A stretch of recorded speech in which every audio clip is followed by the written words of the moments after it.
Copy.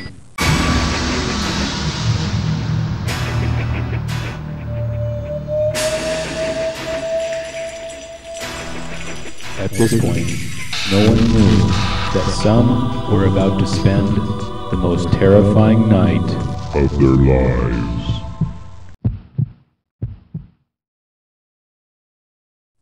The next morning at a pizzeria, some recount their experience. It's like 12 o'clock. And we're tired. We just got through going down the river, paddling the whole time. I don't have time for this stuff. It's time to go to bed. We're in the Spears tent. There's like 100 of us in there. We can barely breathe. We can barely even move. We decided to go to Fabian's tent, play a little mind teaser, riddle games. After Mark tells his gross stories, he gets like Julie and Amy to cry on little riddles. Then he starts talking about, well, there's a lot of people aren't here this year that were here last year. And all the girls are starting to freak out. Don't tell us that one, what's going on, what's going on? And so the guys kind of played along, not really knowing what was up. We decide to leave Fabian's tent and go get ready for bed, okay? So this is April, Amy, and Trish, and of course we want our spouses to accompany us to the bathroom because it's kind of scary. We had this plan before the trip, and we had to find the exact moment because timing is everything in the joke. So we talked about it and we thought, if we do it the first night, a lot of people are excited. They're all waiting for the opportunity, so we thought, let's let everyone come down and we'll hit him on the second night. And when it gets real late, everyone laughs at anything. I mean, we had the women crying and laughing. But we took him out, it was about 3:30, huh, Mark? We took him out to the top and we had to tell them some story to get their mind off of all what was happening around. All the girls go in the bathroom, the guys, Mark, so I got 2 gorilla suits. We got to scare these girls. So Mark and Bert go down, get in the girl suits, hide in the bushes, and all the ladies are all wondering where they're at.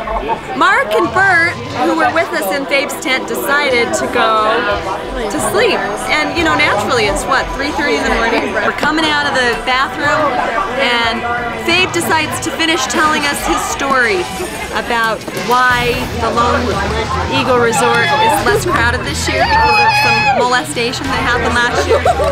He kind of downplayed it, which was kind of funny because Amy goes, geez, what happened? That's kind of bad. And Fabe went, well, it's not really that bad. What? And I mean, it was kind of funny. You could see Amy kind of going, is he being for real?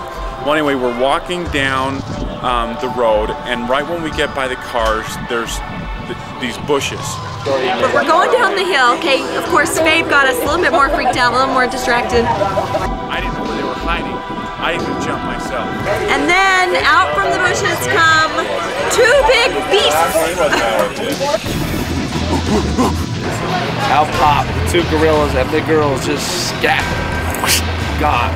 I mean, these women could have ran a marathon faster than any runner I've ever seen because they were running so fast trying to, get away from the monstrous creatures that coming from the bushes and everything. So of course we screamed. That was pretty funny. I can't believe Jake and those guys did not wake up because we were right there in the parking lot and they heard the women all the way back to the camp. So they screamed so loud. Well, that's what Russ said. Yeah, that's what woke Russ. That started it, and I think that started everything because they're like, something's happening out there, and those screams are so real. So after that, we're kind of scared. We're laughing. Mark and Bert say, hey, we're not about to take these costumes off. It took so long to put these on. This is what they said. They said, who can we go scare? And I got Mark and Bert, and we're still wired and want to play. Once I heard Mark and Bert wanted to keep going with this, I'm like, cool, let's find some. So yeah, we were behind it, but it wasn't our idea in the first place. So I decided we need to take one of these lamps. We put it in the center of the campground on this barbecue, and it spread out a huge, like a big light shadow. Bert and I walked over to the Davies tent and we were kind of snooping around it and we were looking for a way to get inside. And it all kind of started to develop all by itself because we're trying to get inside, we couldn't find the zipper. And you don't do that. No soup for you. No soup for you. All of a sudden I wake up this rustling in the tent. And as I look up, I don't really see anything, but I can hear this movement on our tent. So I'm kind of looking around while I'm laying there in my sleeping bag, and Jennifer's still asleep. All of a sudden I see one little shadow, probably about 3 feet high, come over on one side of our tent. And I'm sitting there thinking, what the heck is that? And he starts making these sounds and different things like that. And I'm trying to figure out, okay, it's got to be Cody. How's he making these sounds, and how's he making this little small shadow out there? And the shadow proceeds to start moving around our tent, kind of keeps shaking it. And then all of a sudden, a second shadow appears, comes in there. And I'm still thinking it's Cody, but I can't figure out who the second person is. And Jennifer's still asleep, and I'm just kind of looking around, trying to figure out what's going on. The rustling of the tent gets a little bit more vigorous. And then all of a sudden, the shadows disappear, and they go back behind us where our heads were laying. Well, Cody and I wanted to hear what was going on, you know, to see if we could hear the Davies inside the tent. We're trying to listen out what's going on. Then they start getting out on all fours and rolling around and going. They're making all these crazy noises. These are real noises. Sound just like a real animal. And finally, I hear Craig Davies wake up. And you can hear them just kind of shuffling around. You could tell they were afraid because they moved a little and they froze. And then Craig Davies goes, "Who's there? What's going on?" This Barbie leg was out there, and we'd found it earlier in our tent with a hot dog stuck on it. And I just took it and I chucked it outside of our tent. And so I started thinking, okay, if there is an animal out there, I wonder if they came because there's this hot dog laying on the ground.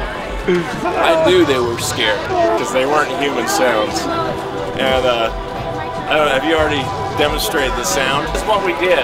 This is what we did around the tent. Slight reenactment. Now, of course, we had our costume on and everything, but this is what it was like.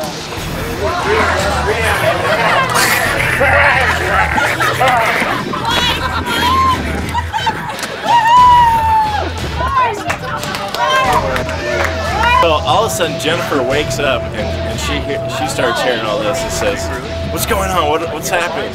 I said, "I don't know. This, you know, there's something out there. I don't know what it is." I yell at him. I said, "Hey!"